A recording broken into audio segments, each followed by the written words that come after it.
You serious? Yo, there are plenty of ways to kill an hour out there. Right now, you're killing some with us. I'm Marcus Bronzy. I'm Funk Butcher. Enjoying Haribo. Kids and grown-ups love them so. The something world. How did that go? Kids and grown-ups. Happy world of Haribo. Billy's looking at the packet. So Billy doesn't even know the catchphrase. Billy, do you remember when Haribo was new? No. Wow. Because Haribo never. What was the go-to sweet before Haribo? It was penny sweets. Wow. Basically, what Haribo done? They took all the penny sweets, put it together in one bag, and then they started charging everyone like sold it for more. Yeah. Put less than 100 in a bag and sold them for more than 100 pence. Mm-hmm. Shocking. Anyway, there's plenty of ways to kill time out there, and we've done a few apps recently. We've done games here and there. Oh, in fact, something's coming to the office which we'd love to tell you about, and we will soon. Let's go. So you can say. We got sent a card game actually called Fuck. That was a good bit of fun. I played it over the weekend. How did that go? Let's just say my kids might have some new words in their vocabulary. You didn't. Did you really? No way. Father of the year. Going into school. We played a game with Daddy over the weekend. What was it, son? Cunt. Arsehole. Bollocks. So there's another game that's come out. We played the not safe for work version as well. Yep. Called Exploding Kittens. Yep. A card game where the point of the game, Funk, is to not be blown up by a kitten. Yes. That's the most simple way of explaining it. Yeah, so it's created by Elon Lee and Matthew Inman. Elon's from Xbox and he's created games, and Matthew Inman has this website called The Oatmeal, full of really great, like, silly little adult cartoons which are really like fun to check out. So check out The Oatmeal. And also Shane Small from Xbox. He's also done work with Marvel as well. So Exploding Kittens, it made history when it became one of the most backed games in Kickstarter history. Crazy, right? The most ever backers. So that's a lot of people. So it's kind of like a kitty powered version of Russian roulette. So players draw cards until someone draws an exploding kitten, at which point you explode and you are out of the game unless you have a card which diffuses you. And like, you know, there's a card like it confuses the kittens with laser pointers, so you get unblown up. You're not blown up anymore. Okay. And then there's loads of other little cards in there as well, which kind of force you to sort of try and find out where the exploding kitten is in the deck, and also try and find out what cards other players have as well. For example, like I could have 2 diffuse cards and Funk might want one of them. Yeah. Or Funk could have no diffuse cards and I want to know that. Yeah. And even though it does sound complex. It does sound, but it's not complex. It's like literally, I got the gist of it within about 30 seconds. Do you know what's funny about it is we got the gist of it to the point where we were actually we got to the point where we were kind of like having a competitive game, but within the first round. Now, I don't know any other game apart from Pairs or Snap, where I was like ready to play straight away. So it was, Fuck was actually quite simple to play as well. But this is like super easy to pick up, but it kind of got, I gotta say, Funk's, you got an evil side, man. Who, me? Yeah. I'm tactical, man. You're very tactical, but Funk's like, he's the sort of guy that will make you pick up cards that you don't want to pick up. Yeah. And like chuckling. Just for the hell of it. Yeah. And I've got that exploding kitten right there, locked and loaded. He is an exploding kitten. Wow. But we literally got it out. I showed the guys the rules and we were fluently playing. I like it. Long story short, fun game. I really like it. Yeah, I feel like it's a very clever twist. It takes elements from other card games that you might be aware of, so you don't feel completely lost when you're starting it. And they've just injected rather a bit of their humour, because some of the pictures and the phrases on the cards are quite humorous. It's kind of blackjacky, isn't it? Yes. But like instead of having just like a queen's face on the card, it's like you've got like a cat, a fat cat with 6 saggy boobs and a very special bikini. Yeah, quite an unattractive cat. Yeah. Well, it depends what you like. Some people like their fluffy cats. Some people like a bit of fluff on their cats. Well, I know I've had my fluffy times in this world, boy. I've been a fluffy guy. Not all the time, but I have occasionally. Occasional fluff. Yeah. that is a thing. Oh shit! I just realised how that sounds. I didn't even mean fluff in that way. I've obviously I've experienced a fluffy cat before in that way. I thought you meant fluffy like as in big. Yeah, that's what I mean. Occasional fluff. Okay, I thought you meant fluffy like as in like furry. Or even if I didn't mean that category now exists on Pornhub now because of you. Because of today, they've developed that. Occasional fluff. Pornhub, yeah, occasional fluff. More cushion for the pushing, man. I think you need size sometimes.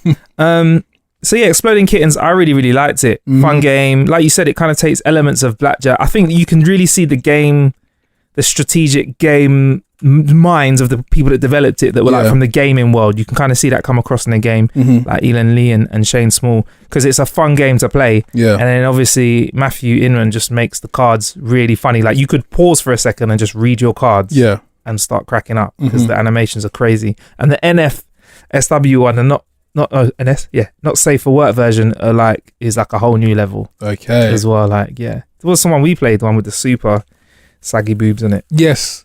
But I enjoyed it, man. Had a bit of fun. Yep. Billy, did you enjoy it? It was good. It was good. He's got a cold. Billy, did you enjoy losing? Did you blow up? Billy blew up first. I won that round. You know what the funny thing was is that I put the card in the slot. Yeah. For you guys, and I bombed myself. I was like, what the hell? Billy bombed himself. Billy thought he forgot he was dealing with the Funk Butcher. I'm a legend, man. He tried to hide he tried to sell me a dummy shuffle. He tried to give me the eyes and slide it into the middle of the pack. But I saw what he was up to. Yeah, see? It's a game where you can be crafty. I like it. I really like it. So that's Exploding Kittens. Check that out at howtokillanow.com/blog. Now, Funk, when I came across this next thing, I wasn't sure whether it was fake news or not. It concerned me deeply. Alternative facts. It was I hope it's an alternative fact. Now, GTA 5 is would you say it's a simulation or would you say it's more fictional? Like, you know, I hope it's fictional. Okay, cool. So you'd say that it's not really like a simulation of real life, right? No. Okay, so it's been described as one of the simulation platforms that researchers and engineers are using to test and train a specific type of AI. What AI could that be? The kind of AI that drives you to work. Oh my goodness. So car companies are saying that there'll be no hands-on models of self-drive cars, but in about 3 years that could change. But as part of the research to design the algorithms and the decisions that the car has to make. Yeah. Should I stop here? Should I start here? Should I pick up some hookers? Whose smart idea was this? Shoot them. They're using GTA algorithms. Yeah. Developed with GTA. That's literally as intelligent as a child minding or a nursery company using the algorithms for Resident Evil to look after their children. What was the other one? Worms. Silent Hill. That was Silent Hill. That one, the scary babies in there crawling down the corridors. So yeah, they're basically teaching cars to drive in a simulated GTA universe. What kind of behavior would a car pick up? From GTA? Green means go. Yeah. Red means go. Yeah. Orange means go fast as you can. Brick wall means go. Police means go. Sunbathing couple on the beach. Yeah. Go. Yep. It's more complex than that. Billy's saying it's more complex than that, and we're just reading it into heathens. Oh, Billy, pray tell. Oh. Because they're using GTA. Yeah. Because there's nice and loud, please. There's a plethora of different things that could go on, like different weather, pedestrians walking in the middle of the road, different cars changing lanes when they're not supposed to. So they're training the AI to react to that, so it could react to similar events in real world. Okay, so is that it's the closest thing to real world in terms of simulation. So they're saying GTA is the closest simulation to the real world we have in the gaming universe. I need to take a think of that because I'm trying to think of ever car games. They might be right. I guess you can't really take Gran Turismo or there's no people or Ridge Racer. There's no people. Yeah. Might be right. So you're trying to say that when we finally no cars in Final Fantasy. Yeah. when we finally get a car that's prepared and trained for the real world, it will also be prepared for if you like swerve in front of somebody and clip their wing mirror or something, them getting out the car and firing an AK-47 at you. Yeah. Or that clip online where the car jumps from a mountain, lands on a plane, and then So the car drives along the wings. So we're going to be seeing real life Fast and Furious movies from our automated cars. Okay, so with 262 types of vehicles and more than 1,000 different unpredictable pedestrians and animals, 14 weather conditions and countless bridges, our cars are going to be learning to do real life driving. What's the best that's going to come out of this, Funk? I don't know. You will turn into Vin Diesel behind the wheel. I guess that's the best thing. Okay. Just shave your head. Yeah. Get a bit of muscles and Okay. The car will do the rest. All right. And what's the worst that can happen? Because I've seen a few pile-ups in GTA. What's the worst that could happen? Yeah. Get your license revoked, lifetime ban, imprisonment. And they've now, in fact, in the UK, they've now changed the fines for people that speed. So you get fined a week and a half of wages. Yeah. 1.5 times your wage. I don't know how they calculate that. I don't know what you tell them. Just tell them that you don't work. You're unemployed. So if you're a footballer, do you think that's what the councils are doing it for across the UK? Because they're hoping to, soccer players. Do you think they're just hoping to bump into one of our soccer players doing 31 in a 30 mile an hour zone so they can say, listen, son, how much do you get a week? Exactly. All they need to do is just catch the footballers and then they'll pay off all the road tax for half the population. One and a half times their wages. We won't see the benefit of that. Yeah, they'll just use that money to employ more of my uncles to take tickets on the side of the road. We might see the benefits. We might get a fourth traffic light just for the hell of it. Purple. A purple. What would a purple do? What would that be for? For donuts and burnouts. Yeah. Sick. Right. So, WhatsApp. Mm-hmm. I'm thinking that it's the number one messaging app at the moment. I feel like my WhatsApp does more than my SMS. Compared to what? Anything else. I think out of all my messaging apps, WhatsApp's the busiest. It's got the groups. Mm-hmm. Yeah, it's got the it's got the groups really, innit? Yeah. All the groups are in WhatsApp. Is Snapchat technically a messaging app? I know it has messaging functions, but it has actually got group messaging. Okay. Because remember that time, all the apps are like, well, I'm going to do I'm going to do stories. Well, I'm going to do group messaging. Yeah. Well, like, fine, I'm going to do this. Yeah. Like, yeah, that's... I still consider it like a social media app rather than a messaging app. Do you know what I mean? Yeah. It's predominant. It wasn't like BlackBerry Messenger. That was its main predominant function. Yeah, Snapchat is for showing off. I mean, sorry, social media. And WhatsApp is 100% for messaging. Yeah. But I think WhatsApp are answering a request that apparently has been quite popular. People accidentally sending a message to the wrong person in WhatsApp. Now, there's memes out there already, like if when you screenshot a conversation and send it to the same person you screenshotted it. But they're saying that if you send a risky message amateur. If you send a risky message and regret it a few seconds later, apparently WhatsApp are working on a feature that gives you 5 minutes to unsend your WhatsApp message. That's actually longer than what Google give you. It's longer than Madonna needed to change the world with Timberland. Timberland needed 4 minutes with Madonna to change the world. They only needed 4 minutes. WhatsApp's giving you 5. That's incredible. So yeah, a Twitter account by the name of WA Beta Info tweeted out the rumor, informing the world that a future revoke button would be available in the next iOS update. How long does Donald Trump get if he presses the button? How long does he get to recall back that missile? When you push the nuclear button, do you think you get a recall moment? Like, there's all the things saying, you know, it has to get a code from somewhere else and somebody, I don't know. I always get confused with all the films. Do they call someone and they bring a briefcase with the codes and then he has to use the code that he gets given with his special Alpha Dog Centurion code thing? So you're saying after all of that, when they turn the keys or whatever, have to switch the key at the same time. The keys at the same time, he gets all the sign off. He pushes a button, everything pauses for a second. It goes, "Ba-dum." Are you sure? I was about to say, yeah. Is it like, you know, when you leave a program, it goes, "Ba-dum." Do you want to save before you leave? Do you think that's going to happen?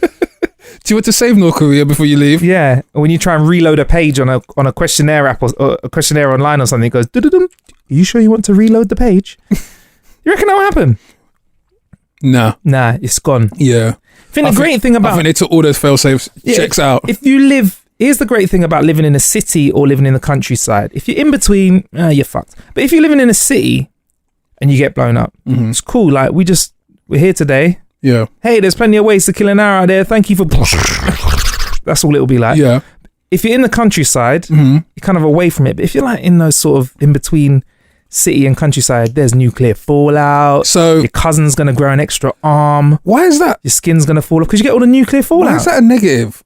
Do you know how many people out there? I think it's a positive that we just disappear. No, but I think why is it a negative that you're exposed to the nuclear fallout and you have the potential to join Xavier's school for gifted and talented mutants? Why is that? That is not a negative. Everyone has been flooding to the cinemas every summer, hoping and praying that they could become these characters on the screen. Now is their chance. You may have claws of adamantium. So you're trying to say, well, if you hear that there's going to be nuclear fallout, you're going to be like, kids, pack your bags. We're going on holiday to, what's it in between? Chernobyl. Chernobyl was, that's ground zero. No, you want to be like out of there. You want to be, that's too close, Billy. if it's in the UK, you want to be like in between Birmingham and London. Yeah. In between two cities, just in case. Yeah. They changed their mind. I've heard Birmingham already has a nuclear fallout, hence their accents. So, Birmingham. That's actually a Wolverhampton accent, you know. Really? If they, like, here's how you find out, Yeah. A Birmingham person will say road. A Wolverhampton person will turn it into two words, road. Trust me. Wolverhampton, road. Yeah. Birmingham, road. We're the X-Men. X-Men. We're the That's X-Men. Wolverhampton. Look at my claws. Can you imagine Wolverine with claws? Imagine a Brummy Wolverine. Stan Lee, make me a happy man. Make this film, please. Hello, bub. What's going on, bub? You know, bub. Yeah, that would not be the one. That would not be the one. Also, recently, I heard about this before we get out of this episode. I heard that Visa have come up with some new technology where they've got a fingerprint scanner in the card. Okay. So you can now scan your fingerprint as you pay. You know, you tap to pay. Yeah. A lot of people are quite, actually, we've got some research actually. A lot of people are quite concerned about paying with new payment methods. And I know with this tap to pay feature, I'm still very wary of it in terms of, I know it's very easy to abuse it. Like you can only spend £30. So I walk down the street, I drop my card that has £300 on it, for example.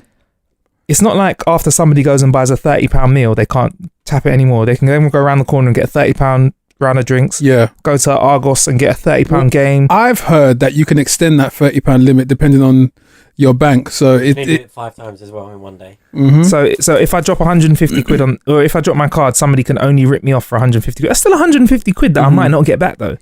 So I'm for this fingerprint scanner, like sort of, you know where the hologram is on your card? If you've got a hologram, that's where it would be. Or sort of like another sort of chip and pin size thing. Well, you kind of press your fingerprint down when you pay on Apple Pay.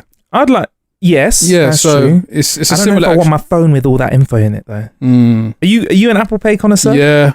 How do you feel? It's good. Certain times you've run down to McDonald's, you've forgotten your card, and the only thing you've got on you is your phone. So and you can do it with the tube as well, right? Do it in the tube. Do you do that? No, I haven't done it in the tube yet. Maybe I don't know. I'm just a bit like, I don't want my phone to do everything. Come to the dark side. I mean, look at this. Look at the space of 5 years. How many types of different payments that are being rolled out? Yeah. I mean, anything better than just scribbling a signature is good. Yeah. And I'm really shocked to still find that in America, a squiggly signature is still cool. I had a friend of mine the other day who just received a check the other day. I was like, check? He received a check? A check? Funk, please explain what a check is. Check is a very, very, very outdated form of payment made in paper, which takes 5 days, but close to 5 years to clear. And a lot of fraud used to happen for checks for that very reason. You'd get a check and it would bounce is the term. So, but checks were really the original safe thing because it was supposed to be really hard to fraudulization cards, checks. So if I wrote Funk a check for like, I don't know, £1 million, on the logic that extinguisher can't be forged. Yeah. That was the security they were banking on. Yeah, but you were supposed to wait for a few days, but certain shops started just letting you have goods on the day if you wrote by check. Oh, really? Yeah. Okay. Crazy. I don't know. I think it's absolutely nuts. I mean, but you're up for the finger would you just prefer your phone having the fingerprint technology? And by the way, this technology will not make the card any thicker. They're saying it'll be on a regular size credit card. Yeah. My thing is that if I've just had some hot wings and it's kind of distorted my thumbprint, Yeah. I might have some issues paying because it's yeah. Is it like when you use a moist finger to unlock your phone? There's nothing worse than having a moist finger, and you always find that you always have a moist set of fingers at a time when it's really not. It's very hard to unmoisten your fingers. Clammy palms. I'm a clammy-handed guy, you know. Yeah. Yeah. Are you a clammy-hand guy? Not really. I'm clammy-handed, but I make sure I don't handshake when I'm clammy-handed. I'm unseasonably cool under pressure. Ooh, jeez. I mean, I'm clammy-handed, but I'm not cold and clammy. Okay. Because that's the worst kind of handshake you can get. Cold and clammy. That's indicative of a serial killer, I believe. Yeah, cold, clammy, and firm, serial killer. Cold, clammy, and soft. I don't know. I feel like just A masturbator. hope it's not recently. On that note, there's plenty of ways to kill some time out there. Thank you for killing some time with us.